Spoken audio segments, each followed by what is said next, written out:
the Wild Robot, Cycle 8, Chapter 65, The Invitation. Roz was the first to arrive at the next dawn truce. She had an important announcement to make. The robot patiently waited in the great meadow as the sky slowly brightened and the animals slowly gathered.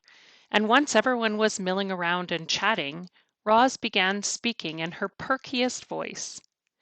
"Pardon the interruption. If I could please have a moment of your time." The crowd settled down and listened to their robot friend. "We made it through a terrible winter. A new generation of youngsters is arriving, and my son Bright Bill has just returned to the island with his flock. I think we can all agree that there is much to celebrate. So, in addition to the dawn truce this morning, I would like us to have another truce this evening. We can call it the evening truce, or better yet, the party truce." The crowd began chattering with excitement. "I have planned a celebration," Roz continued, "and you are all invited. I will take care of everything. Just please meet back here at dusk. Oh, and I have a little surprise. Actually, it is not little, it is quite large. The point is, I have planned a celebration, and I hope to see you all there." "Sounds great, Roz, but I'm afraid there's one problem with your plan." Mr. Beaver blinked his beady eyes. "The moon won't be out this evening, so it'll be too dark for some of us to see." "You are half correct," said Roz. "Tonight will be moonless, but it will not be dark, I promise. Now, if you will excuse me, I must prepare for our party. I will see everyone back here at dusk. Goodbye." Chapter 66, The Celebration. Dawn turned to day. Day turned to dusk. And just as Roz had asked, animals were gathering again in the great meadow. Word had spread across the island that the robot was throwing a party, and everyone wanted to see what the fuss was about. The fuss seemed to be about a gigantic stack of wood. Roz had spent the day collecting logs and branches and stacking them in a perfect, massive tower. The animals crowded around it, trying to imagine its purpose. And then they saw a golden light flickering in the distance. Roz emerged from the dark forest. In her hand was a flaming stick, which she held up like a torch. She was camouflaged in thick mud and clusters of wildflowers. But her camouflage wasn't for hiding. It was her party dress. The animals watched as the robot glided across the meadow, surrounded by a warm glow. "Thank you all for being here," she said as she joined the crowd. "1 year ago, I woke on the shore of this island. I was just a machine. I functioned. But you, my friends and family, you have taught me how to live. And so I thank you."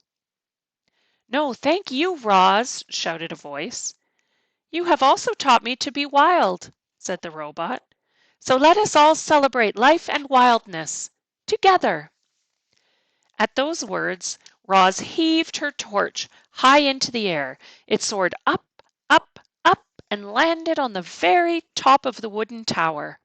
A ball of fire burst toward the night sky, and suddenly the meadow was bathed in firelight. Hundreds of shining eyes watched as bright flames crept down the sides of the tower and embers floated away on the breeze. The animals stepped toward the bonfire, eager to feel its warmth, and then stepped back, afraid of feeling too much, and soon everyone was moving. The deer started leaping. The foxes started trotting. The snakes slithered, and the insects buzzed, and the fish jumped up from the river. Bright Bill led all the birds into the air, where they wheeled around the bonfire like a tornado of feathers. Roz sprang into a wild dance, her shaggy dress shaking and swooshing with each movement. It was a wild party, and it took our robot to make it happen. Roz and the animals partied all night long. They were so busy singing and laughing and dancing that they didn't see the cargo ship as it sliced past the island. But the ship saw them. It saw the towering bonfire. It saw the robot. And then it quietly continued through the darkness. Chapter 67. The Sunrise. By dawn, the bonfire had dwindled to a smoldering hill of ash. Everyone else had gone home, and only Roz and Brightbill remained in the meadow.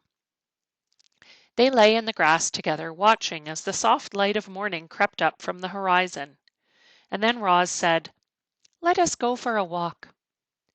The robot and the goose hiked and flew up to their favorite spot on the grassy ridge. But then they kept going. They followed the ridge to the mountain and climbed all the way up to the craggy peak just in time to see the sunrise. "I climbed up here once before," said Roz as the sun's first rays warmed her body. "I sat on this very rock, looked out at the island, and thought I would always be alone. But I was wrong." "Are you happy, Ma?" The robot thought for a moment. "I am." "I'm happy too." Brightbill closed his eyes and felt the wind and sun. There was a slight chill in the air that made him feel alive. Everything seemed just right. And then he heard a distant buzzing sound. The goose squinted to the south and saw a familiar shape in the sky. He turned to his mother and said, "Ma, there's an airship flying this way." Chapter 68. The Recos.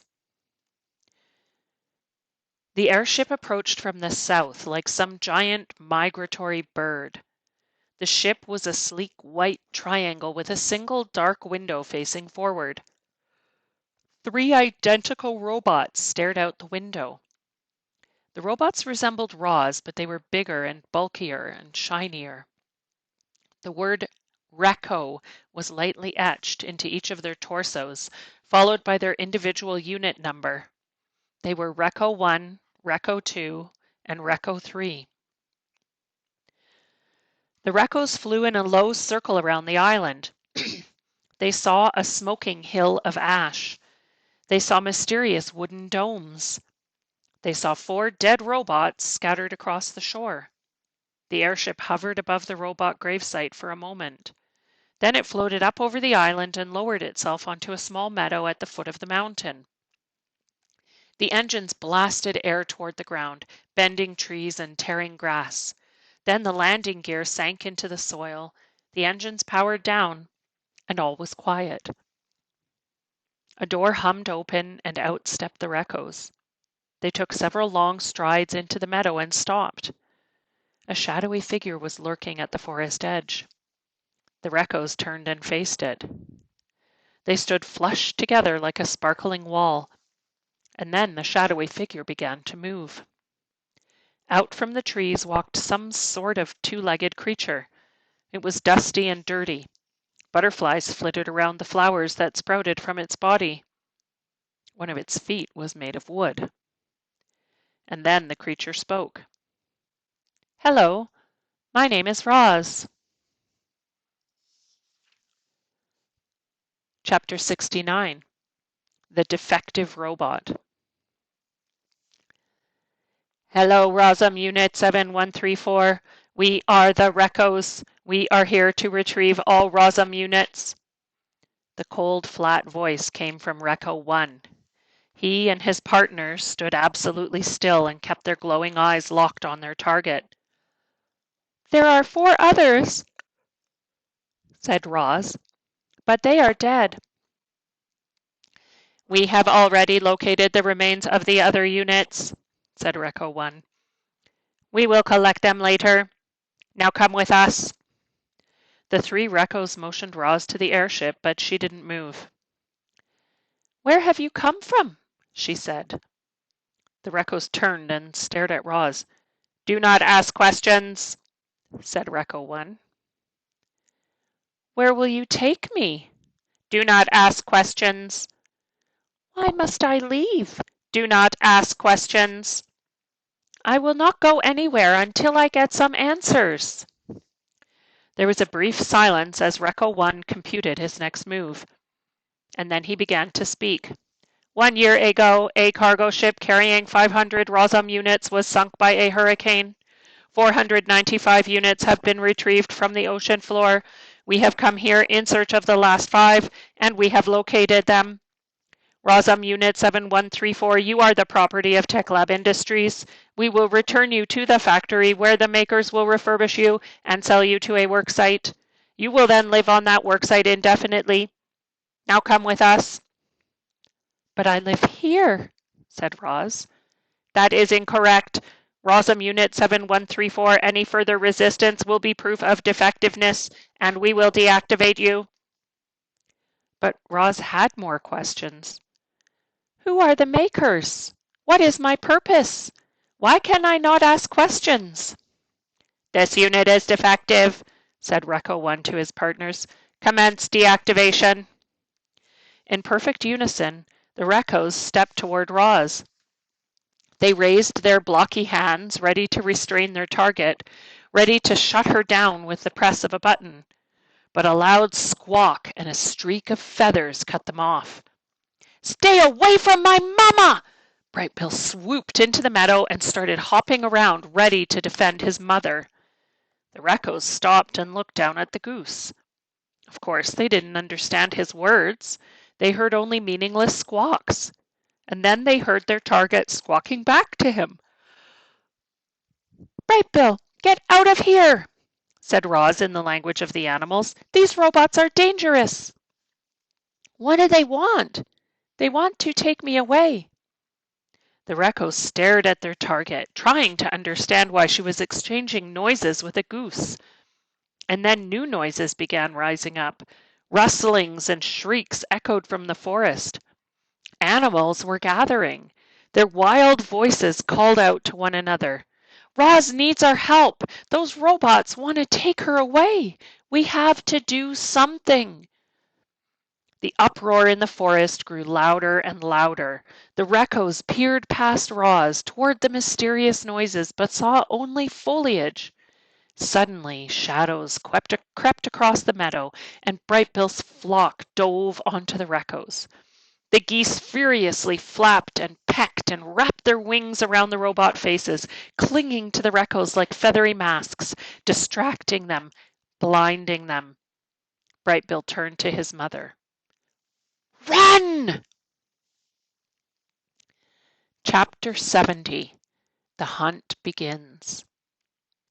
While his flock distracted the Reccos, Brightbill darted around behind them and desperately searched for buttons.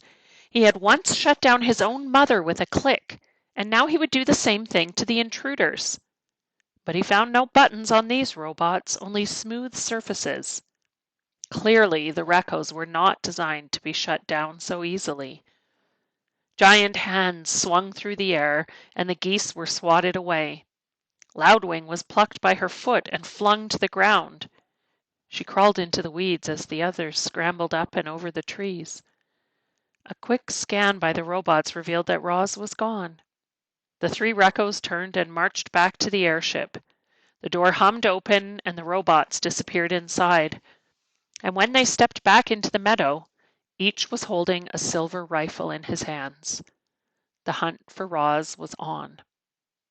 Without speaking, the Reccos marched away from one another, fanning out in their standard search pattern. Recco 1 marched straight toward the southern tip of the island. Recco 2 marched straight up the mountainside. And Recco 3 marched straight into the forest. Chapter 71. The Forest Assault. Recco 3 marched through the forest with steady, stomping strides. His blocky head swiveled from side to side, scanning for any sign of Roz. But he was distracted. You see, everywhere the Recco went, he was met by shrieking animals. He didn't know it, but he was in the midst of a coordinated assault.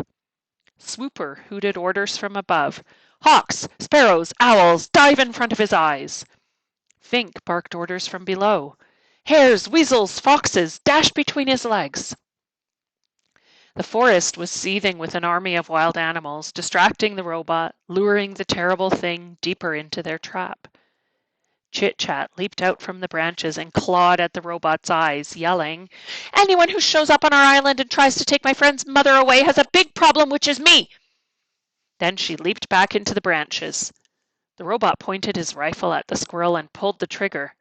A blazing beam of light shot through the forest and sent tree limbs crashing to the ground. It grazed poor Chit Chat, singeing the end of her tail, but she ignored the pain and scurried up to the safety of the canopy. With each stride, the ground grew a little softer and the robot sank a little deeper until he was up to his waist in thick, heavy muck. His churning legs slowed to a stop and he stood there computing whether to move forward or backward. Recco 3 was now an easy target. "Begin the bombardment!" ordered Swooper. The sky darkened as a swarm of birds descended from the treetops. They swooped past the robot and splattered his face with their droppings. Bird after bird swooped and splattered, and the Recco's eyes were instantly caked in filth. "Don't let up!" screeched the owl. "Give it everything you've got!" There seemed to be an endless stream of birds with an endless amount of droppings. Recco 3 let go of his weapon and wiped his filthy face with both hands. That was the moment the fuzzy bandits had been waiting for. They dashed out from the weeds, snatched the rifle with their nimble hands, and dragged it away. Tawny and Crown Point looked on from the underbrush. The buck lowered his head, and the raccoons carefully placed the rifle upon his antlers. Then the deer and the raccoons slipped into the shadows. By the time Recco 3 realized his weapon was missing, it was too late. He let out a sad electronic tone. And then, as the birds continued their bombardment, the robot turned and blindly trudged back through the muck. It was now time for the final stage of the plan. Broadfoot the bull moose emerged from the trees and stood directly in the path of the blinded robot. Recco 3 had no idea that his every step brought him closer to the mighty animal. When the robot was in range, Broadfoot turned and kicked back with his powerful hind legs. There was a sharp crack, and dung sprayed from the Recco's head. The moose kicked again, crack, and the robot's head flopped to one side. A tear in his neck exposed a tangle of silver tubes. But Recco 3's legs kept pumping, so Broadfoot kept kicking. He pounded the robot's head with his heavy hooves, denting and crushing it into an ugly shape. And with one final crack, the head broke loose, soared through the air, and squelched into the muck. The headless robot fizzled and smoked, and his legs ground to a halt, and he never moved again. Chapter 72. The Mountain Rumble. Recco 2 stood at the mouth of the cave. "Rosum Unit 7134, are you in here?" The only response was his own flat voice echoing back. But he sensed movement somewhere down the tunnel, so he switched on his headlights, raised his rifle, and marched inside. The Recco marched past animal bones and rock piles and wide cracks in the walls. His blocky head swiveled from side to side, scanning for any sign of Roz, but she was nowhere to be found. So he turned and marched back toward daylight. And then a deafening roar filled the cave. From the shadows flew a giant body. Mother Bear charged into the robot and smashed him against a wall. Then Nettle and Thorn jumped in, and together the family went to work. They rammed his legs. They slashed his chest. They muscled him to the ground. On his way down, Recco 2 squeezed the trigger. There was a flash of blazing light, and the walls began to crumble. Nettle grabbed her brother by the scruff and pulled him outside as an avalanche of rock thundered behind them. Mother Bear howled. The rifle exploded. Stones clanged against Recco 2. The avalanche slowed and settled as a cloud of dust billowed out from the cave. "Mother?"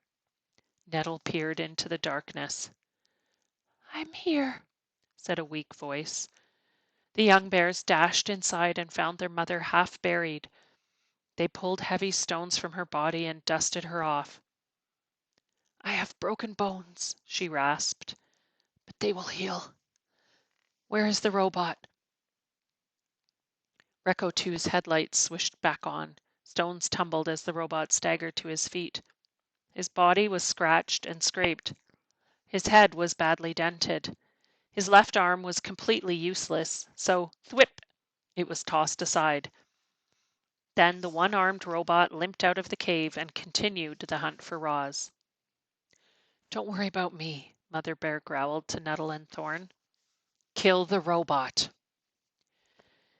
With his heavy limp and his grinding gears, Recco 2 was easy to track. The young bears caught up with him as he was entering a grove of pines. But they didn't attack, not yet.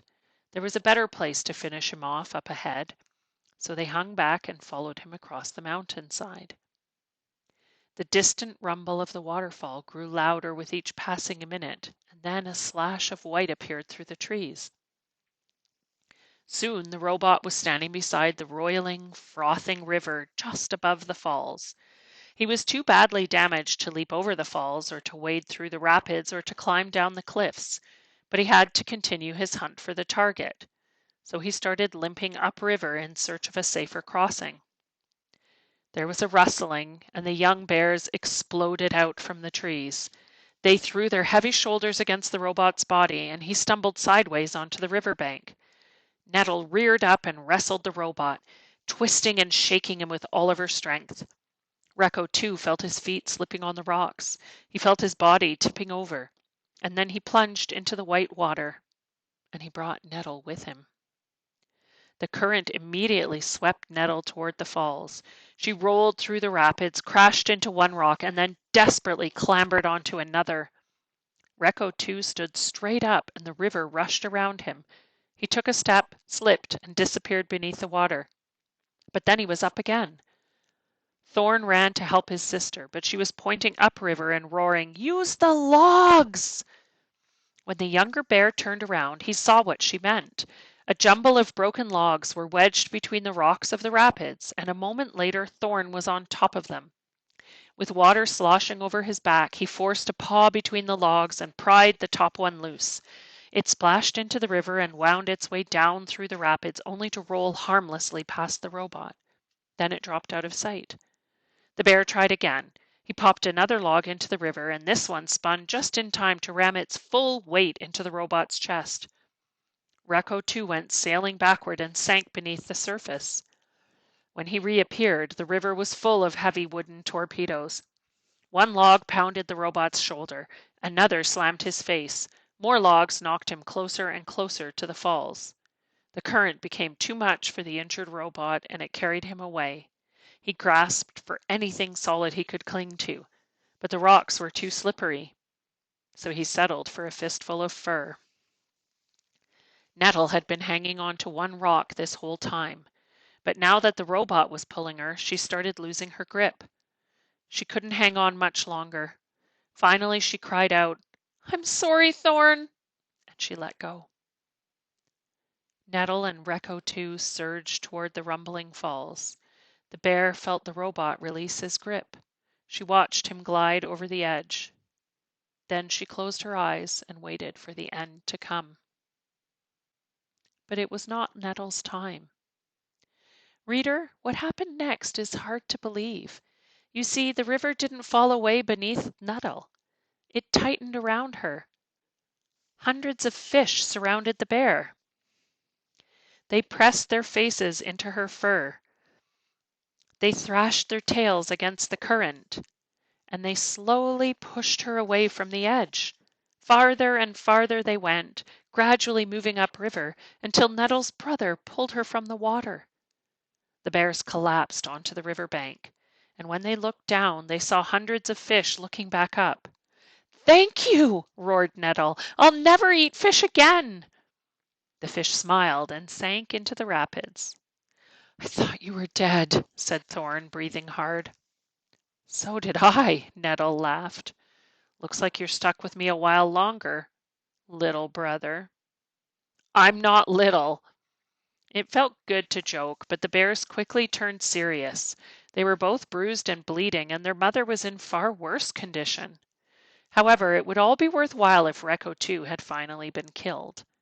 The bears crept to the edge of the cliff, And there, at the bottom of the waterfall, strewn across the wet rocks, was the shattered body of the dead robot.